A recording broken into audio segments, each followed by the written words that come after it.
അന്നുവിന് ice cream കാണാമല്ലോ guys.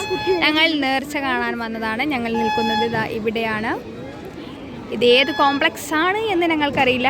അന്നു പറയൂ, സ്ഥലം എവിടെയാണിത്? അന്നു ഫേമസ് ആയിട്ട് അന്നുവിന് തന്നെ നാണയിക്കണ്. അന്നു ആകെ കോളേജ് സ്കൂളിൽ മദ്രസയിലൊക്കെ ഫേമസ് ആയി. ഇൻ്റെ ഒരു ബ്ലോഗ് കൊണ്ട് എവിടെ അവിടെയൊക്കെ നിറഞ്ഞു ഗൈസ്. നമുക്ക് അതോ അത് കാണിയല്ലേ. അപ്പോൾ നമുക്ക് ഇങ്ങനെ അങ്ങനത്തെ ഫുൾ ആൾക്കാരായി ഗൈസ് കേട്ടോ. ആന വരുമ്പോൾ ഇനി നമുക്ക് എടുക്കാം. അടുത്തത് ആന വരട്ടെ. ആന നോക്കുന്ന അതൊരു അയാളെ ഊതി വീർപ്പിക്കണ്. ആഹാ ഇക്കഥ കിട്ടണ്ടല്ലോ. അയാൾ ഊതിയാണ്. അയാളതിൽ ഊതന്. പക്ഷെ അയാൾ ഊതണിയല്ല. അയാൾ പോലും അറിയാതെ അയാൾ ഫേമസ് ആവാൻ പോവാണ് ഇപ്പോൾ. കണ്ട അയാളെ ശ്വാസം, അയാളെ നൈട്രജനാണ്. Oxygen ready. ഓക്സിജൻ എനിക്കറിയാം. 1000 ഫോട്ടോ ഉണ്ടായിട്ട്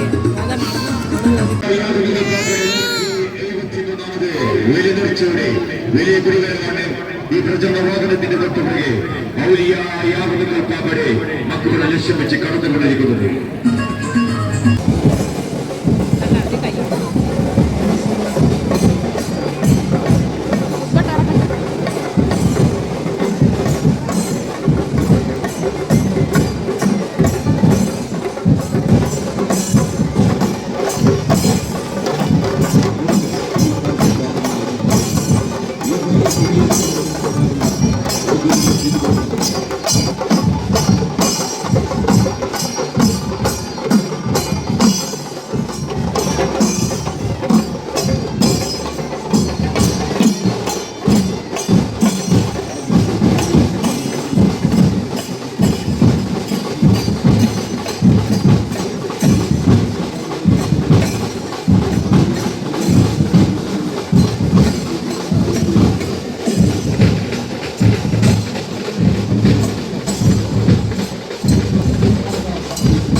അതിന് വരുന്ന കരടിയൊക്കെ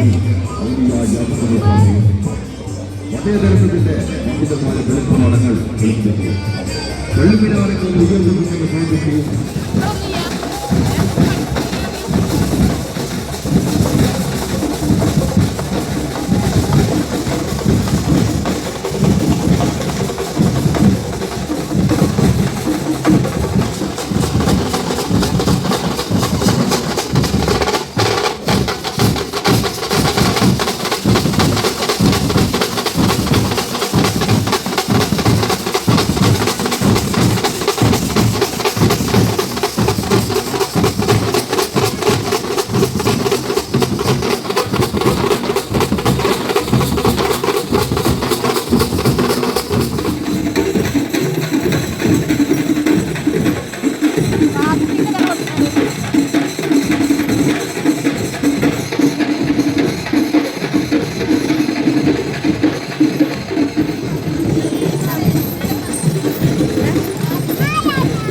നേർച്ച എങ്ങനെ ഉണ്ടായിരുന്നു?